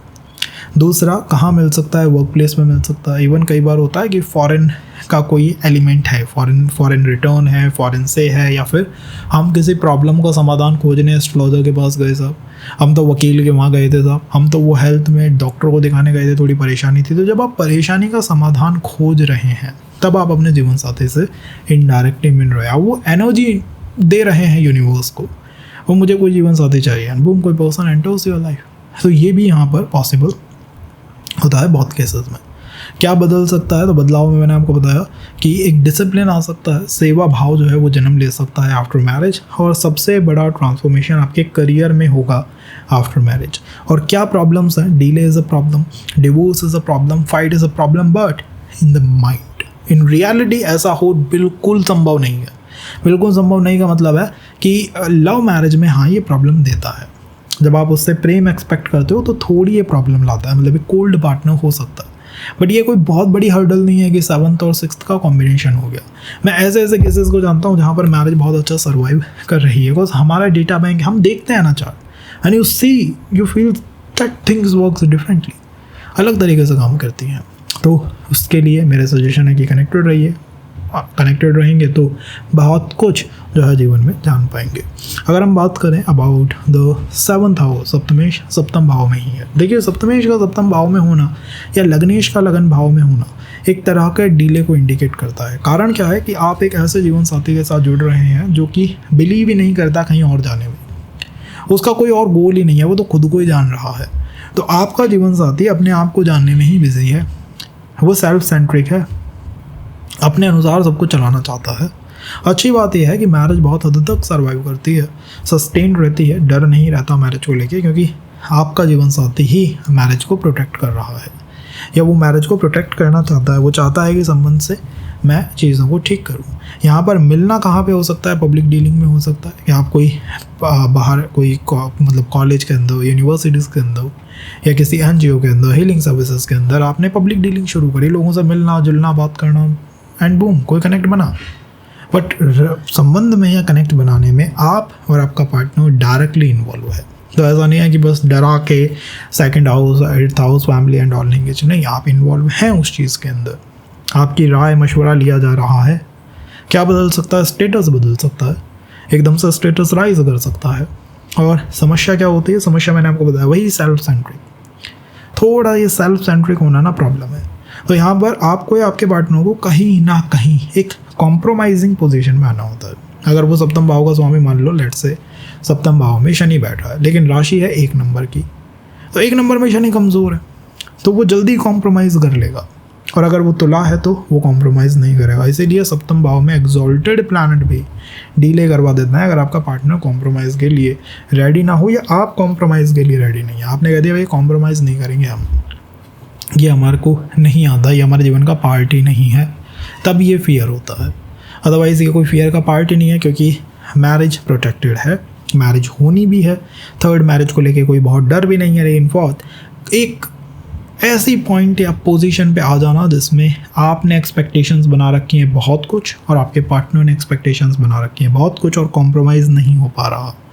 मैं उन केसेस में देखता हूँ जिसमें मदर फादर हमारे पास आते हैं और वो कहते हैं कि यार अच्छे अच्छे प्रपोजल्स आते हैं बट शायद उनकी मैरिज नहीं हो रही। कारण क्या है?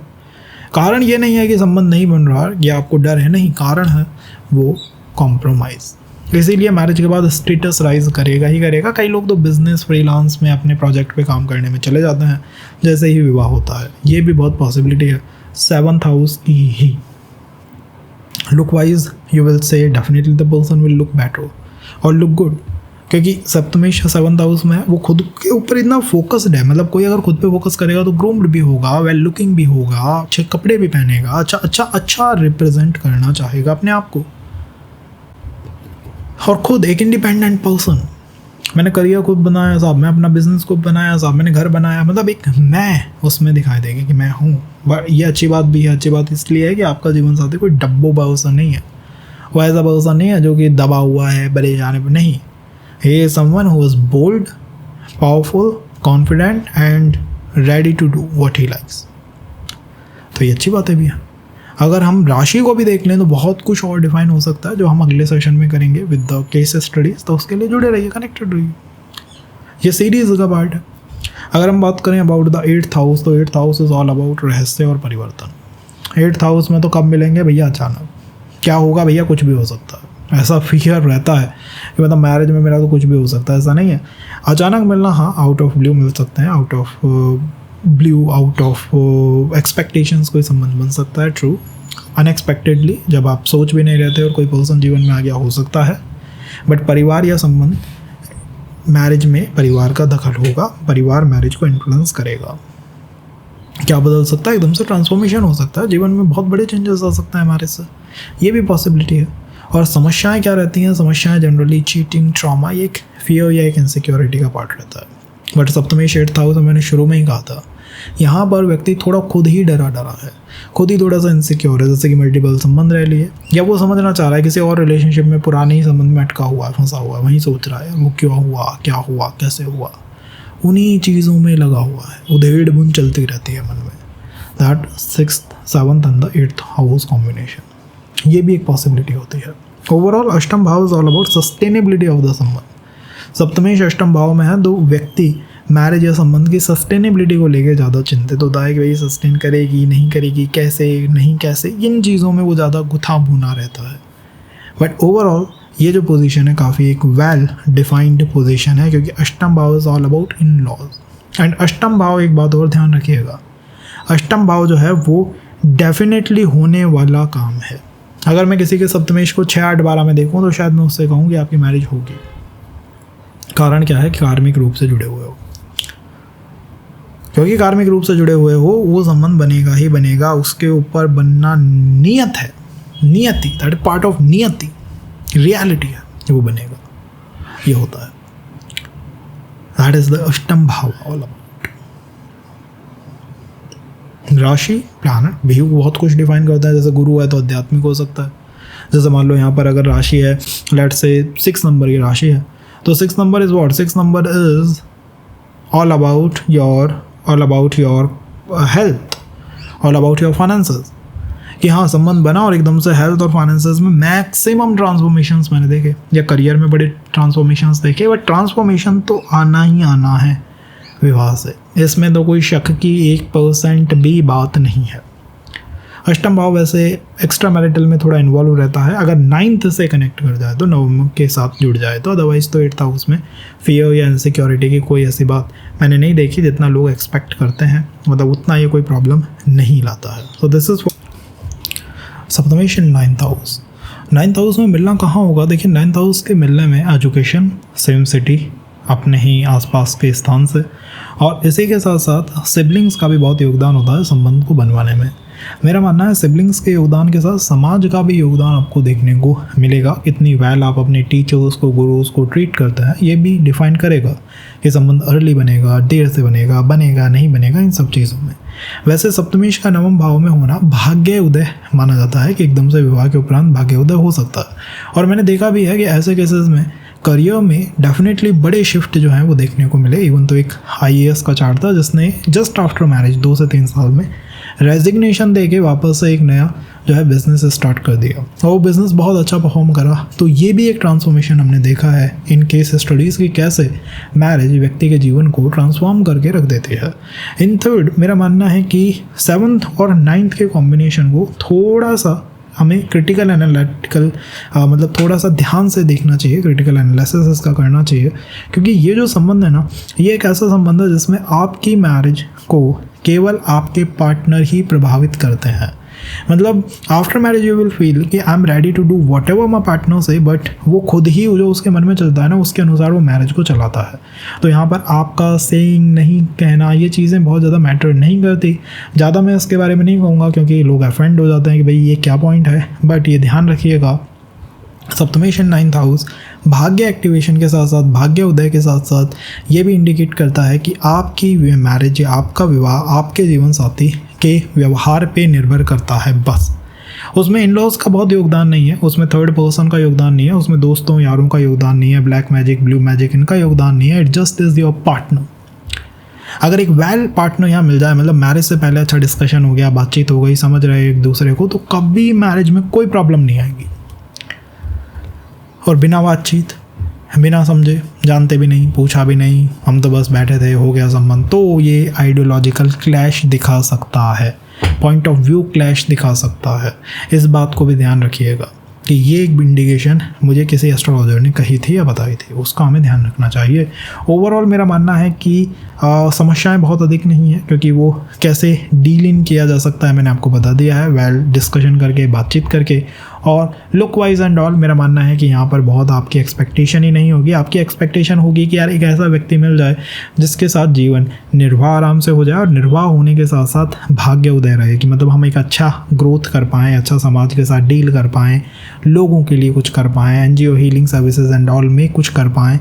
ऐसी सारी चीज़ें इंडिकेशंस क्या हो सकती हैं कि आपकी मैरिज या आपका जीवन साथी आपके आसपास है, एकदम से आपका ध्यान अध्यात्म में बन गया, एकदम से आप ज्योतिष में आ गए, एकदम से आप किसी गुरु के भक्त हो गए, एकदम से आपका इंटरेस्ट आ गया यार वो गुरु जी है ना मेरे लिए परफेक्ट है, एकदम से आप सोशल मीडिया पे एक्टिव हो गए, सोशल मीडिया के साथ साथ आप काम करने लग गए इन द फॉरेन से कनेक्टेड किसी भी फील्ड में, आपने ब्लॉग लिखना या फिर फेसबुक या इंस्टा पे कुछ क्रिएट करना शुरू कर दिया।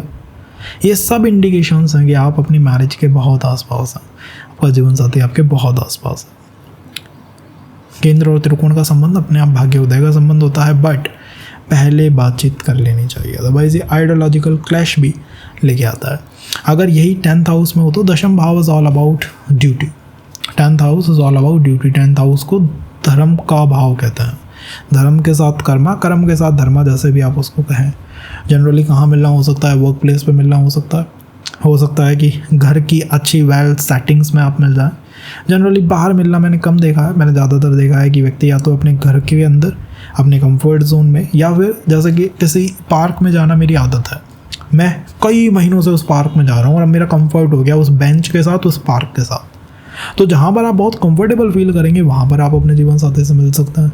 या मान लीजिए आप अपना कंफर्ट फील करते हो अपने फ्रेंड सर्कल के साथ, ये मेरी जो दोस्त है ना, ये बस मेरी बिल्कुल बेस्ट फ्रेंड है, इसके साथ मुझे ऐसा महसूस होता है कि भाई जाने कितने जन्मों से मैं जानती हूँ तुम्हें, दिल का सा रिश्ता बन गया है। तो जिसके साथ वो दिल का रिश्ता होगा उसकी वजह से जीवन साथी मिल सकता है।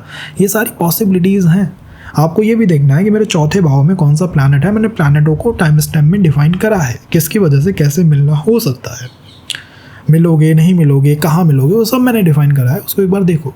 इसके बाद होता है बदलाव, कि क्या बदलाव होगा। तो बदलाव में वही जॉब में, वर्क में बदलाव, और ये फीमेल्स के लिए बहुत इंपॉर्टेंट है। सप्तमेश 10th हाउस में कई बार फीमेल जो है वो वरीड रहती हैं कि आफ्टर मैरिज जो है वो मेरे इन लॉज मुझे काम करने देंगे, काम करने नहीं देंगे, ग्रोथ होगी, ग्रोथ नहीं होगी। ये सब हाँ आपके क्वेश्चंस का पार्ट है। आप इनको जानना चाहते हैं, आप इनको समझना चाहते हैं। मेरा मानना है सप्तमेश इन 10th हाउस फैमिली रिस्पॉन्सिबिलिटीज़ के साथ काम करना हो सकता है। तो ये वर्क फ्रॉम होम के चांसेस को आफ्टर मैरिज बहुत देखा था, स्पेशली अगर नवमांश में ऐसे कुछ पॉइंट ऑफ व्यूज़ बन रहे हों तो। बट एज अ मेल अगर आप स्टक हैं कोई एग्ज़ाम में, कोई कॉम्पिटिटिव में, कि बस मुझे वो ग्रोथ नहीं मिल रही है, बूम, मैरिज वो आपके लिए लेके आ सकती है। इसकी पॉसिबिलिटी बिल्कुल यहाँ पर है। और वैसे भी 7th लॉर्ड अपने से 4th गया है। मेरा मानना है कि मैरिज के बाद आपके पार्टनर के जीवन में घर, गाड़ी, बंगला या मदर, इन 3 से 4 चीज़ों को लेके परिवर्तन आना ही आना है, बदलाव होना ही होना है। इसकी पॉसिबिलिटी नियत हो चुकी है, डिफाइन हो चुकी है, ये मेरा मानना है। वहाँ पर कौन सी राशि है ये भी देखिएगा। अगर वहाँ पर मान लीजिए एक प्लैनेट है जो अपनी उच्च राशि में बैठा हुआ है, जैसे सूर्य है, मेष राशि में बैठा है, बहुत अच्छा परफेक्ट वर्क करेगा। बट अगर वही तुला में बैठा हुआ है तो इन्हीं सारी चीज़ों में वो डिक्लाइन दिखा देगा। तो अगर वो अपनी अच्छी राशि में है, अपने फ्रेंड की राशि में है, प्लैनेट अपने फ्रेंड के साथ बैठा है, तो result are positive in nature. और अगर वो नेगेटिव में है, कि मतलब वो दुश्मन के साथ है, नीच की राशि में, दे आर नेगेटिव और down side in the nature. अगर यही 11th हाउस में हो तो 11th house is all about love and friend circle. तो मैरिज मतलब रिवॉल्व करती है कि भैया कितना गेन होगा, मित्र सर्कल में नेम होगा या नहीं होगा। एंड थर्ड जो कोई नहीं देखता, 11th हाउस मोक्ष से बहुत बहुत बहुत बहुत कनेक्टेड है। 11th के बाद ही तो मोक्ष है बस। तो यहाँ पर जीवन साथी ऐसा है कि भैया ये पिछले जीवन से मेरी एक डिज़ायर थी, मिला और मेरा मोक्ष हुआ। इस वजह से मैं इसमें friend circle, friend with benefits, ये सारी डायमेंशंस को देखता हूँ, क्योंकि उसकी भी एक संभावना रहती है 11th हाउस के अंदर फ्रेंड विद बेनिफिट की। आई थिंक सो हमने नोट डाउन भी करा है in the start of the session, आप देख सकते हो। 11th हाउस में रिश्ते में तीसरे पर्सन का दखल हो या friend in with benefits and all, ऐसी चीज़ें भी हो जाती हैं। नॉट सेइंग होंगी ही होंगी। अगर वो वक्री है, कम्बस्ट है, तो क्या होगा कि यार ये पर्सन जो है मुझे पहले नहीं मिल पाया, but I just feel very well with him और विद हर। ये सारी पॉसिबिलिटीज़ भी 11th हाउस की होती है। तो मिलने को हमने देखा, वो सोशल सर्कल हो सकता है, वो कॉलेज हो सकता है, वो फ्रेंड का घर हो सकता है, वो हो सकता है कि आप किसी एजुकेशन के लिए बाहर किसी यूनिवर्सिटी में गए हुए हैं एंड बूम कोई आपका संबंध वहाँ पर बन गया। ये सारी पॉसिबिलिटीज़ यहाँ पर हैं। क्या बदलाव होगा आफ्टर मैरिज? इनकम ग्रोथ पे बहुत बहुत बहुत फ़र्क पड़ने वाला है। और सेकंड, अगर आपका कोई एंसेस्ट्रल प्रॉपर्टी कहीं उलझा हुआ है कि वो उलझ गई, वहाँ पे प्रॉपर्टी हमारी फंसी हुई है, ये ग्रोथ नहीं हो रही, यहाँ पर हिस्सा नहीं मिल रहा, ये सब मिलने की संभावना यहाँ पर है। एंड प्रॉब्लम क्या रह सकती है? Problem the friend with benefit, multiple relations. Okay, तो सप्तमेश एंड 12th हाउस, यहाँ पर मेरा मानना है कि 12वां भाव जो है वो आपकी वो दुनिया है जिसके बारे में हो सकता है आप किसी और को ना बताना चाहें। मतलब मैं एक अपनी दुनिया बुनता रहता हूँ, अपने मेरे ख्याल हैं, अपने मेरे विचार हैं, अपनी मेरी आइडियाज़ हैं। एक आइडियल पार्टनर की तलाश करने के लिए 12वें भाव की व्याख्या की जाती है। तो सप्तमेश का 12वें भाव में आना इंडिकेट करता है कि हमारी एक सर्च है, search for the ideal partner, एक आदर्श व्यक्ति। और वो मैंने ऐसा बना रखा है, मेरी कुछ ऐसी एक्सपेक्टेशंस हैं कि उसके अंदर ये अच्छी चीज़ें होनी चाहिए। तो यहाँ एक्सपेक्टेशंस डेफिनेटली होती हैं, और वो ऐसी होती हैं जो आपको किसी ने बताई नहीं, आपने खुद ने उसको एक्सपीरियंस करा है। तो ये बिफोर द संबंध भी रिलेशनशिप्स दे सकता है कि आपके 1-2 रिलेशंस रहे, फेल हुए, किसी रीज़न से फेल हुए, एंड दैन आपने सोचा कि यार हाँ ये उनमें समस्याएं थी और मुझे अपने जीवन साथी में ये प्रॉब्लम्स नहीं चाहिए, तो उसके लिए हमें ये देखना चाहिए। द सेकंड मेरा मानना है कि यहाँ पर जो संबंध है जनरली फॉरेन से संबंध बन जाना, ऑनलाइन संबंध बन जाना, लॉन्ग डिस्टेंस के रिलेशनशिप बन जाना, ये सारी पॉसिबिलिटीज़ होती हैं। बट कुछ पॉसिबिलिटीज़ हैं कि आपका जो संबंध है वो ऑफिस से बन जाए, वर्क प्लेस से बन जाए, या फिर आप किसी समस्या का समाधान करने के लिए किसी पर्सन के पास गए हैं, जैसे CA है, कोई बैंक क्लर्क है, कोई कोई लॉयर है, कोई एस्ट्रोलॉजर है, कोई डॉक्टर है, ये सारे लोग भी आपके संबंध की कैटेगरी में फॉलो करते हैं, क्योंकि आपका जो जीवन साथी है वो प्रॉब्लम का सॉल्यूशन ही कर रहा है, समस्याओं का समाधान ही कर रहा है। दोस्त का बाय नेचर प्रोफेशन ऐसा हो सकता है, अप्रोच या बिहेवियर ऐसा हो सकता है कि अच्छा ये समस्या है ना, let me just solve it और फिक्स इट। तो ऐसे केसेस में ऐसे लोगों के साथ संबंध बनने की भी एक टेंडेंसी मैंने देखी है, क्योंकि आप पार्टनर को क्या कहोगे कि जीवन साथी यार हाँ ये मतलब कोई एनजीओ टाइप ऑफ वर्क कर रहा है, या हाँ वो समाज सेवा कर रहा है, तो समाज की समस्याओं का समाधान कर रहा है indirectly. Third, after the marriage एक तरह का आई नॉट से आइसोलेशन आ सकता है, या ये बहुत बड़ा बदलाव रहेगा, लेकिन हाँ जितने आपके रिलेशनशिप्स रहे हैं ना, और जैसे ही कोई रिलेशन फेल करता है तो वैसे ही आप किसी और ईश्वर के प्रति या ईष्ट के प्रति डिवोटेड हो जाते हो। तो ऐसे में संबंध के ब्रेक होने की वजह से पर्सन नए नए डिवोशंस बनाता रहता है कि अब मैं और डिवोटेड हो गया, और स्पिरिचुअल हो गया, और स्पिरिचुअली अलाइंड हो गया। इसको मैं मोक्ष का योग कहता हूँ कि ये विवाह या ये संबंध अल्टीमेट मोक्ष दे सकता है। पिछले कई जन्मों की डिज़ायर है कि मेरा जीवन साथी जो है वो ऐसा हो, तो यहाँ पर संबंध बनने के बाद अल्टीमेट मोक्ष या लिबरेशन की संभावना भी होती है।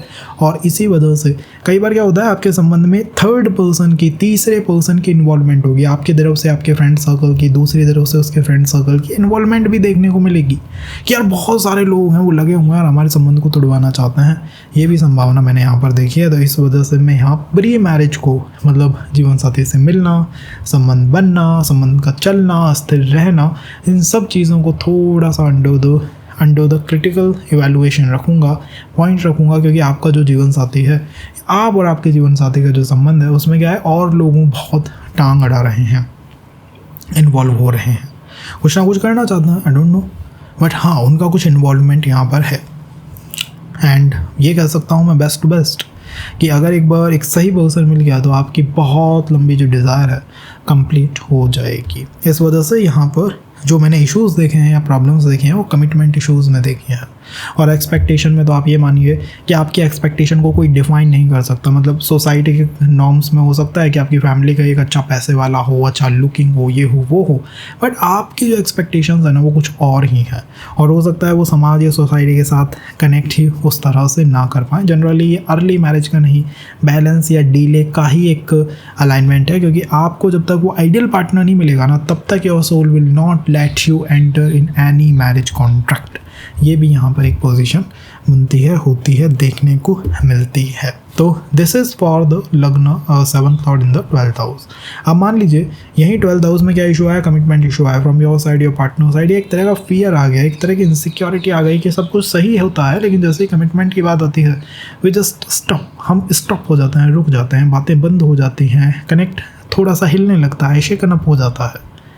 जीवन साथी के मिलने में इन इश्यूज़ के बारे में, एक्स्ट्रा मैरिटल एंड ऑल और चीज़ों के बारे में जानना चाहते हो, कहीं और नहीं जाना है, इसी सेशन पे आपको टाइम स्टैम्प्स में सारी चीज़ें मिल जाएंगी। तो जिन जिन पॉइंटों के बारे में मैंने कहा है आप उनको फ्लो के अंदर टाइम स्टैम्प्स में देख सकते हैं कि मेरे लिए ये कैसे वर्कआउट कर रहा है, कैसे डिफाइन हो रहा है।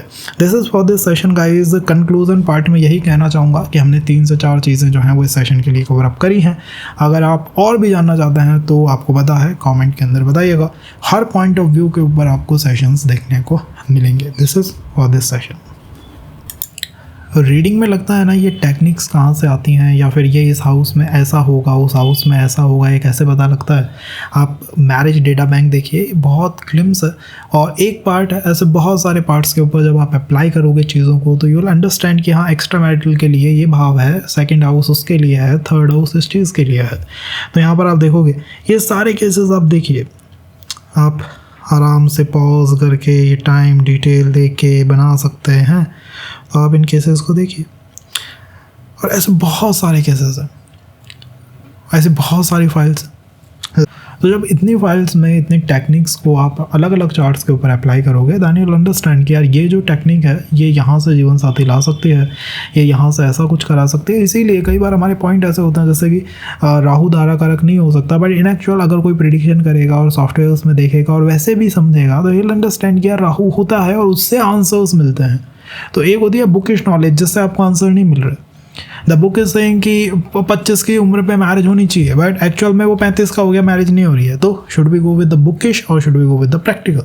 आई थिंक बुक और प्रैक्टिकल को जब आप साथ लेके चलोगे, you will have a better understanding, and that is